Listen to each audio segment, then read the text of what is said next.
Dr. Zixithera adjusted his crystalline spectacles with one of his 4 delicate appendages, studying the biological readout with barely concealed disdain.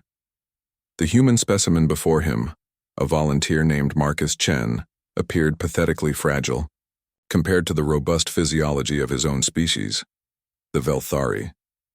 Fascinating, Zixithera muttered in his melodic 3-toned voice, his translator rendering the words into perfect English. Your bone density is merely 1.9 grams per cubic centimeter. Our juvenile offspring possess stronger skeletal structures. Marcus, secured to the medical examination table by restraints that resembled gossamer threads but felt like titanium bands, managed a weak smile. Yeah, well, we make do with what we've got. The Velthari scientist's compound eyes glittered, with scientific curiosity mixed with superiority. Standing nearly 8 feet tall with an elongated torso and limbs that moved with impossible grace, Zixithera embodied the pinnacle of biological evolution, at least in his own estimation.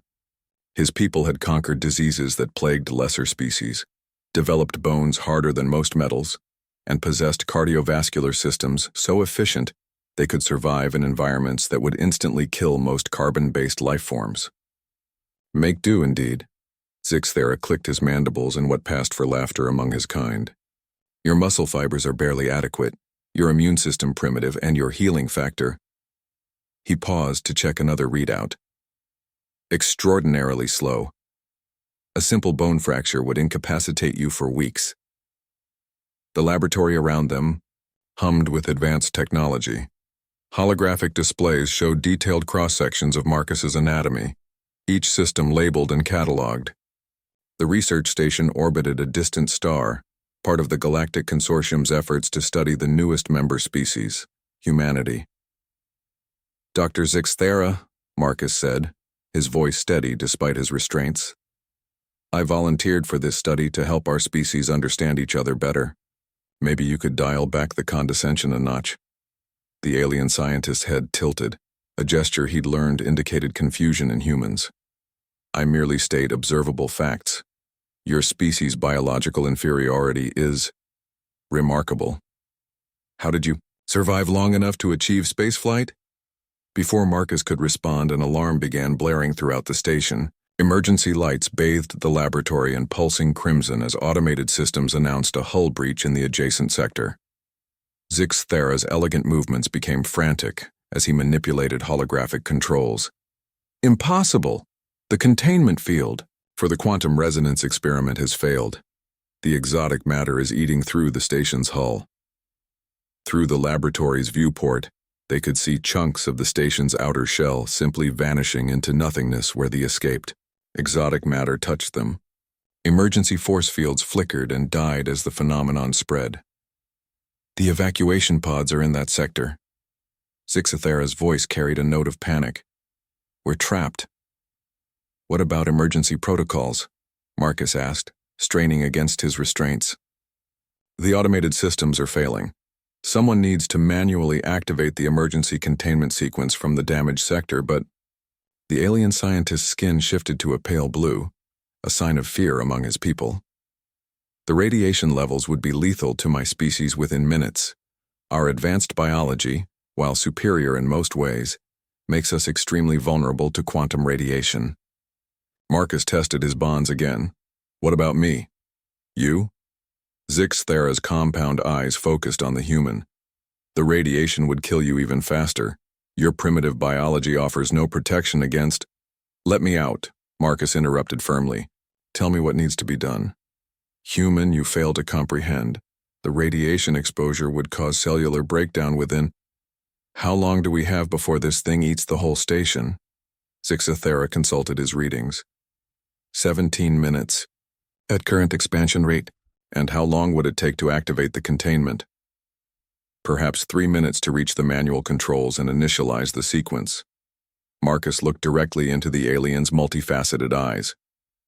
Then stop wasting time and let me out. Something, in the human's tone, a calm certainty that transcended logic, made Zixithera hesitate. Against his better judgment, he released the restraints. Marcus stood, rolling his shoulders and stretching muscles that had been immobilized for hours. Guide me through the procedure. The next few minutes blurred together. Marcus donned a hastily modified environment suit and made his way through corridors where the very air seemed to shimmer with lethal energy.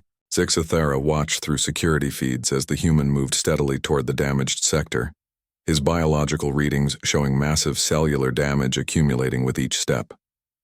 Your DNA is literally unwinding, Zixathera transmitted through the comm system. You should be unconscious by now. Still here, Marcus replied, his voice strained but determined.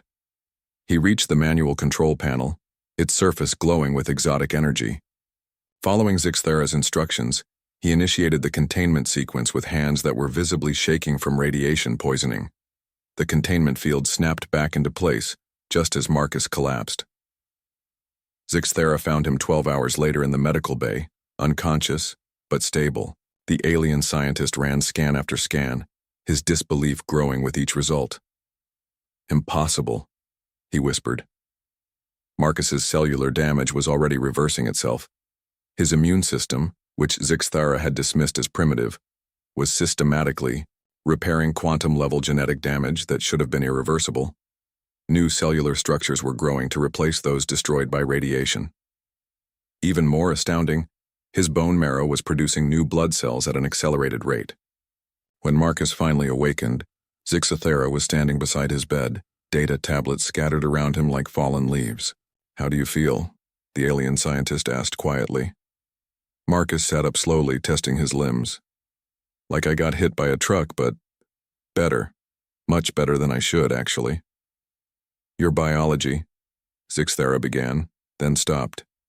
His scientific arrogance had crumbled, replaced by genuine wonder. We've spent millennia perfecting our bodies, eliminating weaknesses, optimizing every system. But in doing so, we lost something. Lost what? Adaptability, resilience, the ability to survive the impossible.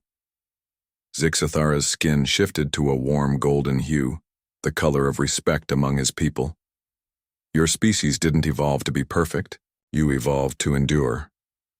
Marcus smiled. We're pretty good at not dying when we probably should. The alien scientist's mandibles clicked. But this time, it wasn't laughter born of superiority. It was the sound of genuine admiration. I have much to learn about humans, Zixathera admitted. Perhaps your primitive biology isn't so primitive after all. Outside the medical bay, stars wheeled in their ancient patterns, and, in the cosmic dance of evolution, one species had just gained a profound new respect for another.